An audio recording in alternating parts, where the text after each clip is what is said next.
too. Yeah, she's really excited. You are. Really excited.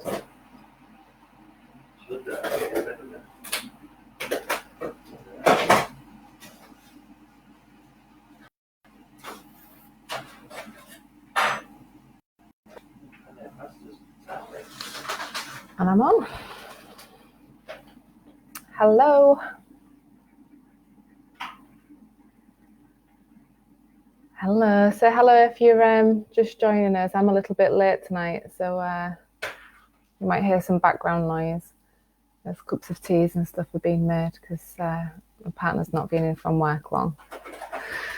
So who have we got? I've got one of my regulars missing today. She's just messaged to say that she's not going to be able to make it and she'll have to watch on playback.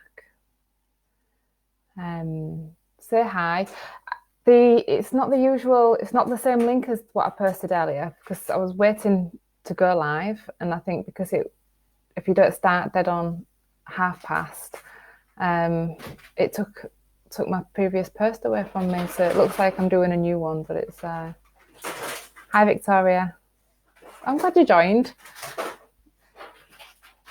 Right, so I'm just going to start while people, I can see there's quite a few. She's showing me bay leaves in the background. We've had a food delivery today. Yeah, I'm just going to start while people join. I can see quite a few people. Hi, Jenny. Hi, Kerry. I'm just going to share why I decided to include self-compassion in the clinics. So I guess since we've been in lockdown, I think it's tapered off a little bit, but what I was really aware of seeing was all the glorified, rose-tinted, perhaps, social media posts of how well everybody's doing and how well homeschooling is, and everyone's posting pictures of everything that they've managed to do and all the exercise that they've been doing. And I was really aware of the pull that I experienced to, I guess, the pull and the trigger that I thought that I should be doing the same or that I should be doing more. And how difficult sometimes it is to be open and honest at the fact that I'm not doing any of that. And be okay with it. I think that's the big thing. So I thought that as people start to communicate more with me, because I'm posting newsletters or social media content to encourage people to talk, that I found out that it's not just me. And I didn't think it was, but it was nice to be able to feel that I was part of a different collective, if you like. So I thought it'd be worth us doing self-compassion, seeing as we have been talking in general about our mental health during lockdown. So I posted yesterday, I think it was, to ask, do you think that you've got self-compassion? Do you think you could do with more, or are you not sure?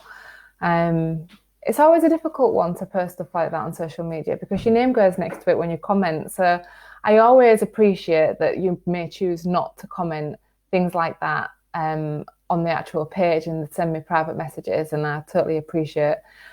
And I will always get back to you when I can, but please don't stop doing that. That's absolutely fine. And through conversations, it was very much about, people not being sure whether they have self-compassion. Definitely people believing that they need more of it, which is good. So it's like that they don't believe that they've not got any at all. So I thought we'd start by exploring what it's like when we show other people compassion or when other people show us compassion, and then and how the thread is very similar, or practically the same for self-compassion. So I think the first thing is that somebody, or we, have to notice that somebody else is in pain, or that somebody else is in need, that they're suffering, that they're finding something difficult. And the noticing is really hard. So when we're talking about self-compassion, then we need to be able to notice that we are suffering and that we're in pain, or that we've got a need, or that we are facing our limitations. So it's not always about pain, and then I guess that can go into the idea of trauma. Everyday stuff can be part of this. So if you saw my post today about the conversation that I had with my partner after the first week's clinic, and he said to me, how come you went online looking like that? And that does sound really critical, but it didn't come from a critical place. The idea that I had all my hair on top of my head and had no makeup on, it was more surprising than anything that I'd go on Facebook Live like that. And when I go back to the first Facebook Live that I did, I can totally understand why you would think that. And I guess the contrast is huge. I was so scared of saying something wrong, never mind, last week's scenario of not even being able to do the live because I couldn't get Facebook to share it with somebody else. So in a totally different place. So it doesn't have to be something big. It can just be a case of, you know what, I'm just going to face my limitation and that I don't look the same without makeup as I do with makeup. And that's okay. And I'm just going to go with it as I am. So it can be anything from, quite real difficult times to just general day-to-day stuff. But it's about noticing, and it's about being connected with how you feel and what you're thinking. And quite often through empathy, that's how we notice that somebody else is in some discomfort. And then compassion is about how we extend our understanding and kindness and offer help. But I think for the empathy element to it, so once we've noticed, then we need to have an emotional reaction. So we need to kind of have a different stance. So when we notice that somebody else is in discomfort, let's say we notice somebody homeless on the street, if we notice and just turn our head and we have no emotional reaction, it's unlikely to trigger compassion. And the same applies to us then. So we can have a response. So my response when I was talking about the post earlier that I had to put makeup on in order to go to a live, and I'm thinking, well, I've been in my scruffs all day. I've looked like this all day. I'm normally in my pajamas by now, so why do I want to be going and putting a face full of makeup on? And so I had a bit of resentment that was going on and a little bit of injustice. So that was my emotional reaction when I was aware of the dialogue that I was engaging in. And then I offered myself some understanding and some kindness, and I made a decision that instead of judging myself, I would be okay and accept how things were. So I think that noticing, having an emotional reaction and offering understanding and kindness instead of judgment is what compassion is. And so self-compassion is offering those elements to ourselves. Another element to self-compassion is that we are accepting that pain, suffering, limitations, imperfections are shared human experience. So it isn't about playing one person off against the other. It's about we all at times go through this. Some people are more connected with themselves and therefore are more aware of their limitations or their mistakes, failures. And some people have developed strategies to either disconnect or to compensate in different areas so that it allows them to sit in discomfort less. Nevertheless, it's a shared human experience that we all experience that. Life isn't rosy all of the time for anyone. And if you can accept then your humanness, then that means that you experience the flows, the ebbs and the flows of life with understanding, with acceptance, without judgment and criticism, because you're not adding that extra layer of critical thinking on top of it. And it's the critical thinking then that makes it not okay. So when I think about, I'm going to keep using that example that I shared today from the first clinic. I think more than anything, the fact that I was aware of going on Facebook without any makeup on and my hair scraped back is because I'm 38 years old and I have been getting ready and using makeup and doing my hair for a long time. So to not do it, especially when I'm presenting myself to be seen to people, feels really alien. And then the critical thinking seeps in really quickly. And I guess there's areas of my life where either I wasn't aware or I didn't attend to it. I just let it be and build up and dictate really and feed into the behaviour so that I would have put my makeup on to do a Facebook Live. So I think that's the reason why the thinking started. And it definitely took me to a place of being judged and being seen as different. You know, when all those, I can't remember why it was done now, but there was all sharing your no makeup faces. Can anyone remember why people were doing that? It was a big social media thing and it was share your face with no makeup. I purposefully chose not to do it because I felt like I was being shamed to, you know, kind of to show myself without any makeup. And I was really aware that there was lots of comments that I was hearing about, no wonder she wears makeup. And I just thought, oh, I'm not setting myself up for that. So I think that that's definitely where my thought process went. But when we engage in the critical thinking, it's almost as though, in this context, a limitation of mine, I do not look the same without makeup as I do with makeup.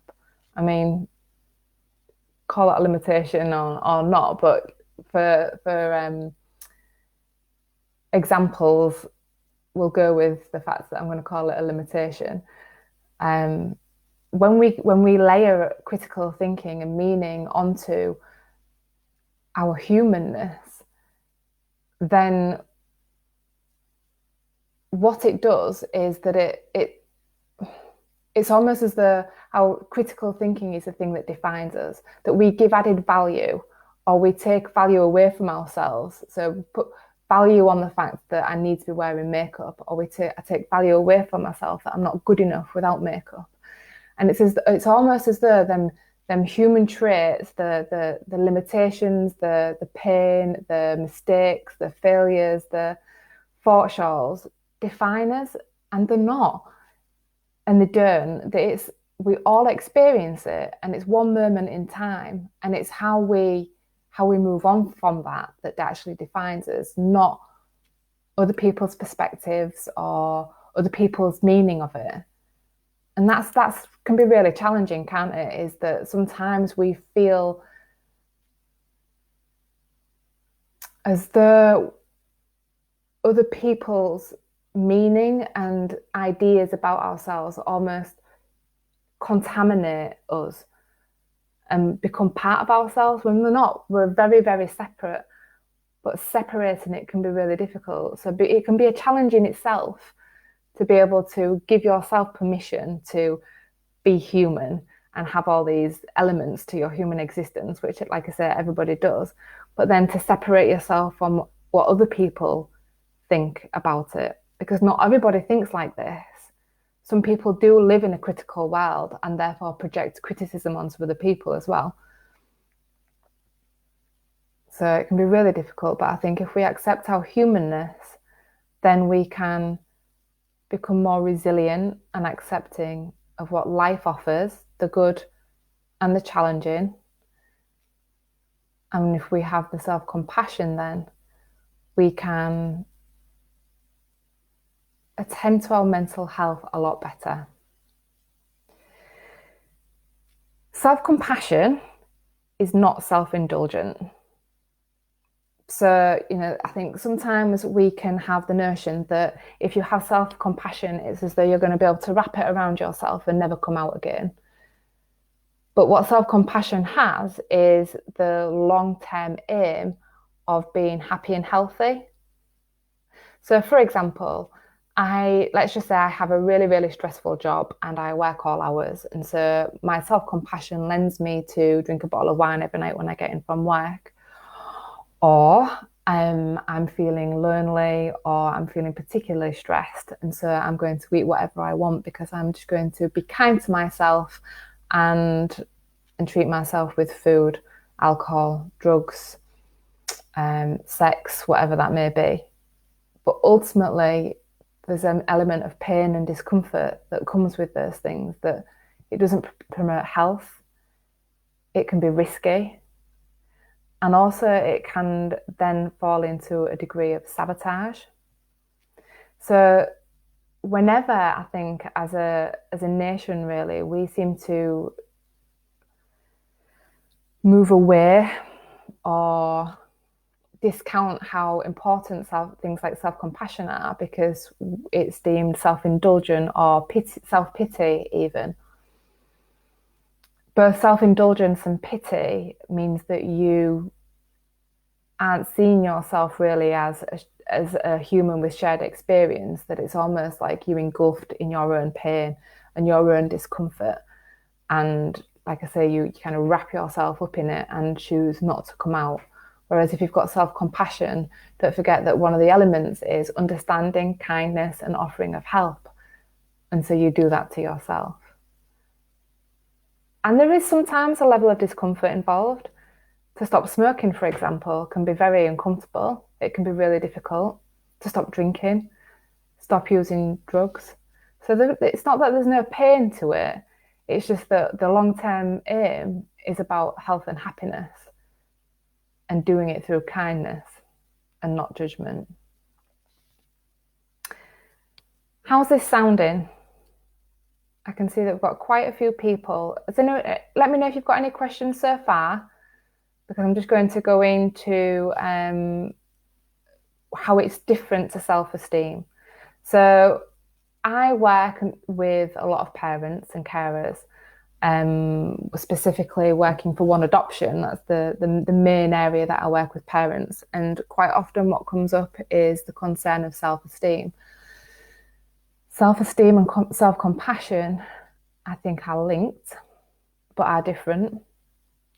So self-compassion is about the shared human experience. And I think that self-esteem comes from the need to be better in areas, to feel good enough. And there's a huge comparison element that's almost like we play ourselves off against the other when it comes to self-esteem. It's a way in order to elevate ourselves as opposed to be with the collective. So whilst I think that this was a question that someone said is, when we're saying, do you have self-compassion? Yes, no, and I'm not sure. That's one of the conversations that I was having is, well, I'm not sure, is it the same as self-esteem, because I know I've got low self-esteem.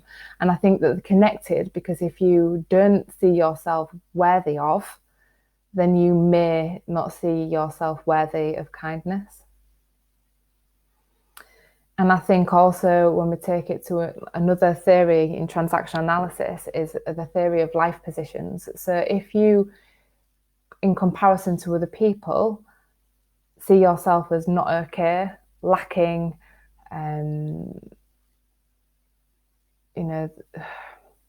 not as good as, then sometimes what people do to compensate for that is to offer all the nice things that they need themselves to other people, so that they might be super helpful and compassionate and have lots of empathy for other people, but not for themselves. And again, that comes from your belief system. And if you heard the clinic with Sari last week, what she was talking a lot about is that everything comes from our thoughts, and our belief systems come to life with our thoughts, don't they? So, I'm not worthy of that. Everyone else is better than me at that. They are all thoughts. So if we have a belief system that puts ourselves on the back foot or makes everyone else more important than ourselves, we're less likely to be self-compassionate, but you can develop self-compassion as a separate concept to self-esteem. And actually, I think that it's probably the most healthiest avenue to take when we talk about self-esteem then and comparing ourselves to others. We are always going to encounter people better than ourselves. It's not about what we can do and what we can achieve. It's about who we are and how we think and how we feel, and therefore what we do. So one of the resources that I'm going to share at the end of the clinic, so it's the 4th clinic and last next week. So I'm going to write all these things up, get all the links, because there's Facebook links to offer everybody, and it's also gone on YouTube as well. But there's 4 resources, and one of the resources that I'm going to send out is something I created for my clients, and I called it the experience log. So it's to be completed day by day, not every day, so it's as and when you've got time to fit it in your day. But you may have heard me speak about the 4 parts of ourselves. So there's the cognitive part of ourselves, so the thinking, our thoughts. There's the emotional part of ourselves, so that's the feelings. There's the physiological part of ourselves, so that's the body sensations.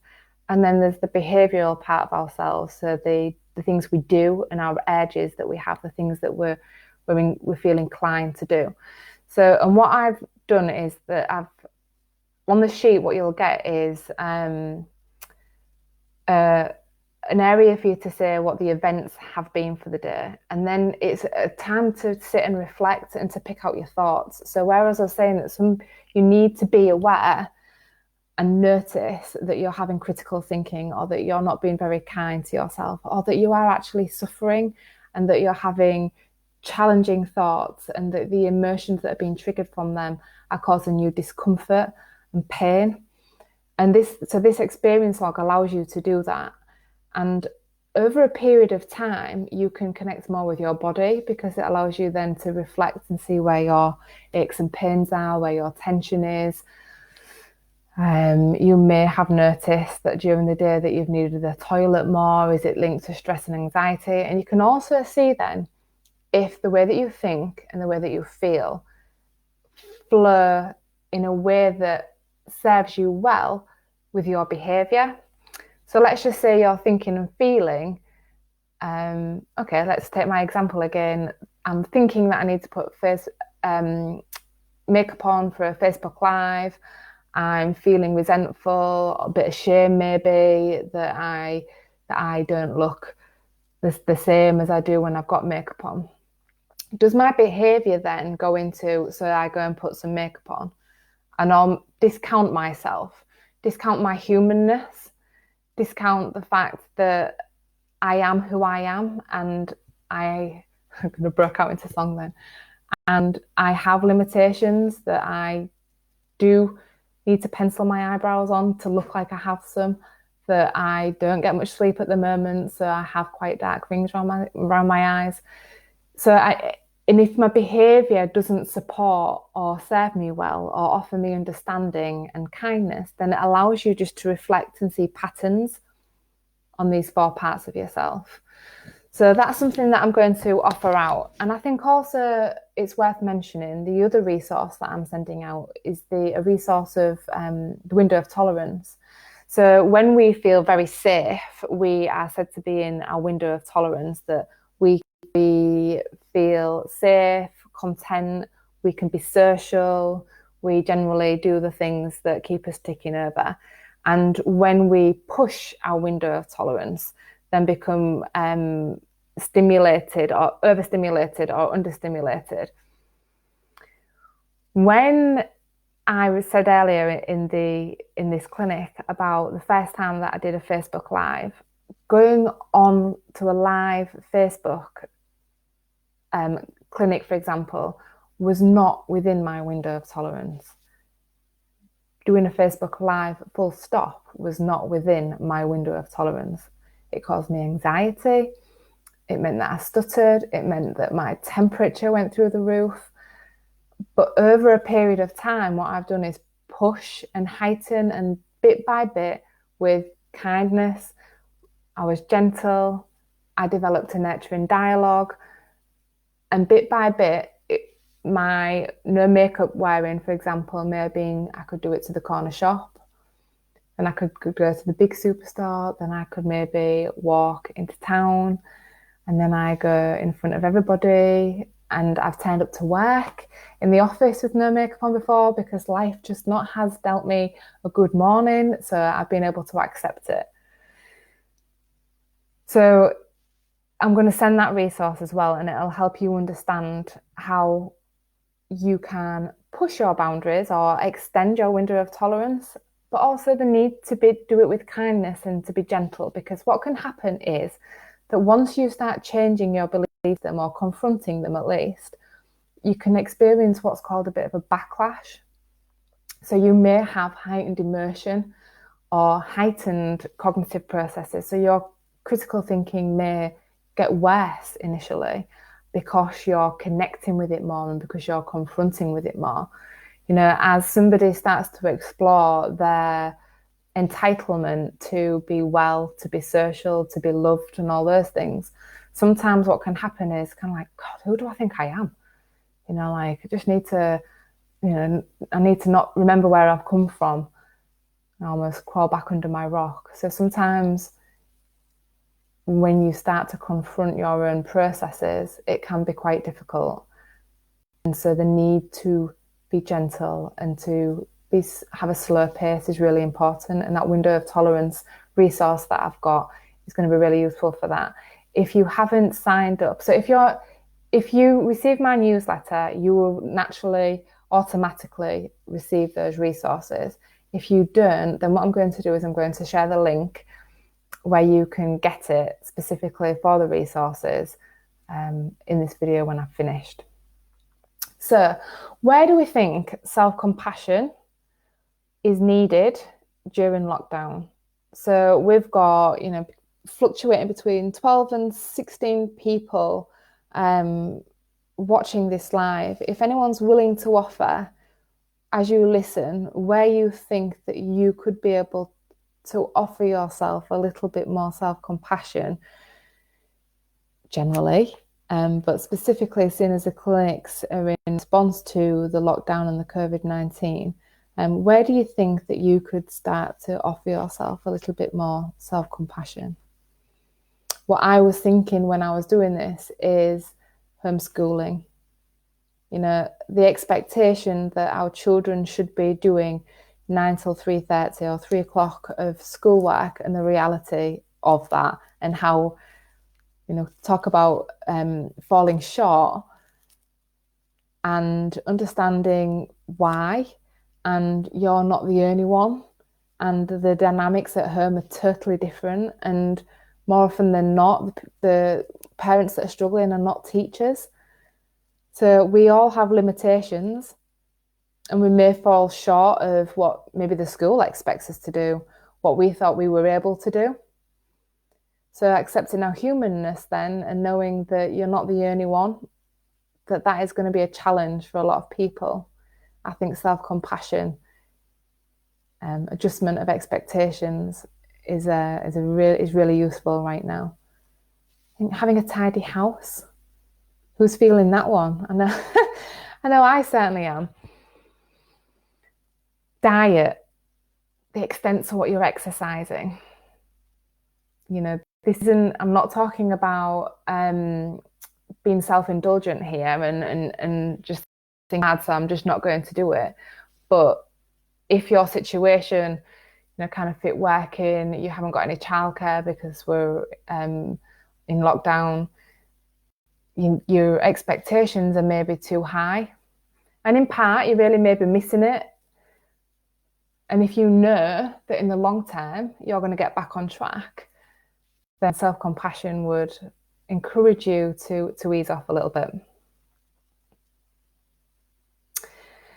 What about working from home? So I was in another group. There's a group of breastfeeding mums, actually, I think it was in, and I think one of them was saying that their young one constantly wants to feed, they're trying to work, the partner's at home working, but often on conference calls. A similar thing to me saying about, you know, kind of the pull to put makeup on. What happened to just telephone calls? Why do we need to see each other's faces all the time? Which made me laugh. And the discussion around that was very much about, you know, lowering our expectations and just being okay and going with the flow and doing what serves us well. Ultimately, I think sometimes we offer the idea of trying to please everybody outside of ourselves, and we totally get missed. So I think if you're working from home, I take my hat off to you, because I have a 4-year-old and a 9-month-old, and if I thought, I mean, I couldn't work with clients, but even doing admin, keeping up to date with my social media, being on time for tonight, for example, such a challenge. So I think self-compassion is for you as well. And irritability and frustrations. I apologise to my daughter today. She was, in all fairness, driving me insane. But I was particularly grumpy and trying to get something finished. So, and in that moment, because my stress was a little bit heightened, and I was feeling irritable, so my capacity and my resources available to connect and to accept my humanness and show myself compassion and her was quite limited.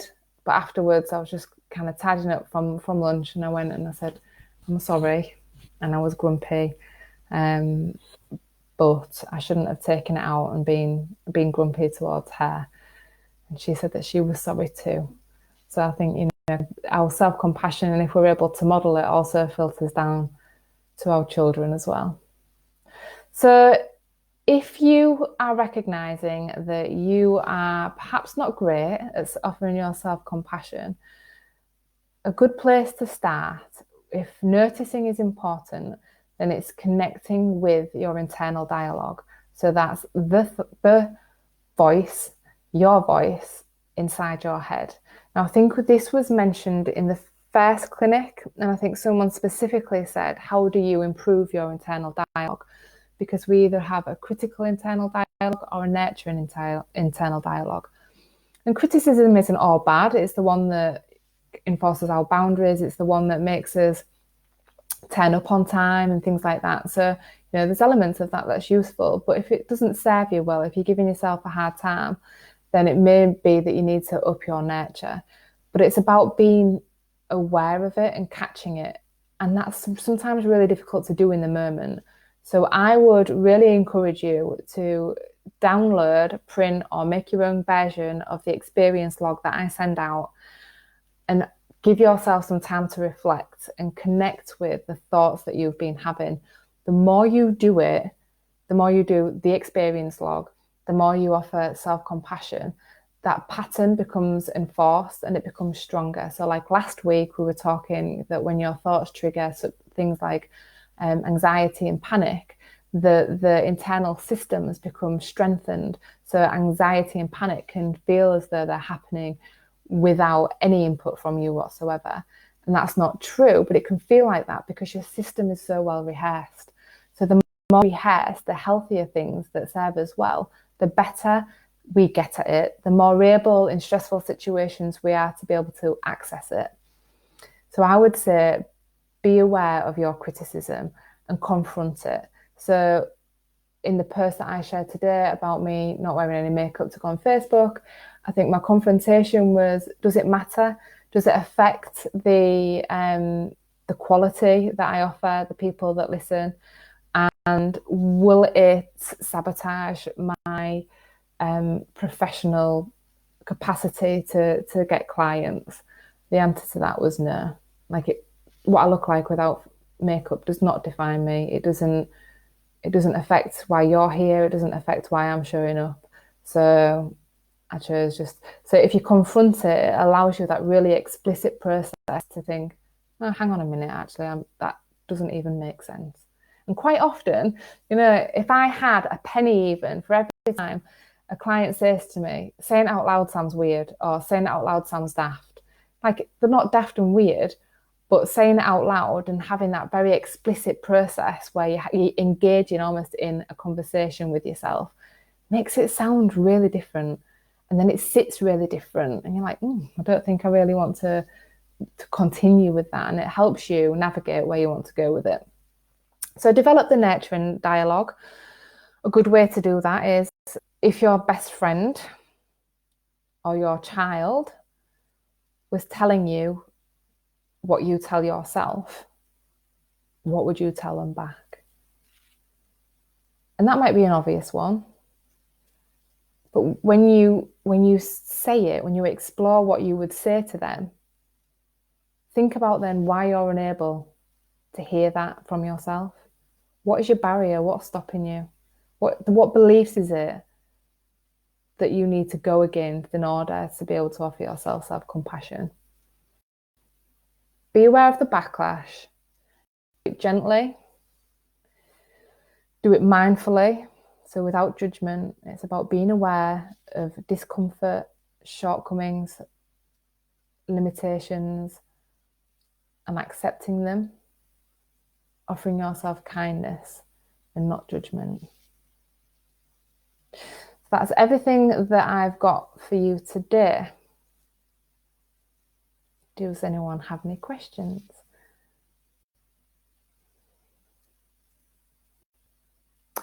What I'm going to do is this will naturally be posted on my Facebook page, and you may have noticed that I've collated all the clinics. So Facebook is now allowing us to collect things together as a series.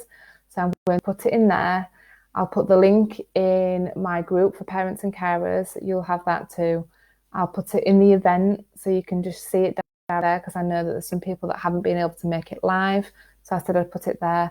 And it will also go out in the next couple of days to my newsletter as well. So if you do have any questions, like I said at the beginning, I understand if you don't want to post them whilst I'm doing the lives or on the pages or anything. You see your emails, the group's private, so you can get in touch with me there, or send me a direct message. Okay, bear in mind that I'm at home with 2 children, so it does take me a while to get back, even to my emails that are not even related to social media. I have a list of people that I need to reply to, so I'm finding it quite difficult. It feels very chaotic. But, as soon as we're talking about self-compassion, I am just taking it a day at a time and getting through a few at a time. So I will get back to you. All right, so I haven't forgotten. So thank you for joining me, everybody. You've stuck with me for the full lot. I can see how many people are there. So like I say, any questions, give me a shout. If not, enjoy the rest of your evening. All right, take care. Bye.